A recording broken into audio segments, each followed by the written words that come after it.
સંજેલી તાલુકાના ગ્રામ્ય વિસ્તારોમાં ફેરિયાઓનો આતંક. ચાંદી ધોવાના બહાને આદિવાસી વિસ્તારોમાં બિહારી ફેરિયાઓ ભોળી પ્રજાને છેતરી રહ્યા છે.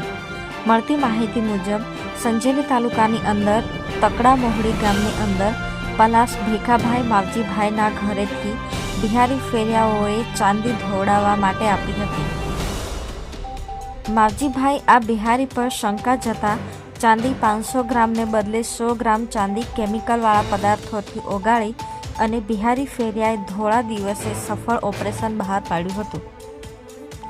આખરે ચાંદી ધોવડાવનાર વ્યક્તિને શંકામાં જતા પલાશ ભીખાભાઈ માવજીભાઈ તાત્કાલિક ધોરણે બિહારી ફેરિયાઓને પકડી અને સંજેલી પોલીસ સ્ટેશનના હવાલે કરવામાં આવ્યા હતા. સંજેલી પોલીસે બિહારી ફેરિયાને પૂછપરછ કરી આગળની કાર્યવાહી હાથ ધરી છે. ક્યાં સુધી આવી અક્ષર જ્ઞાની અને જ્ઞાન વગરની પબ્લિક લૂંટાતી રહેશે?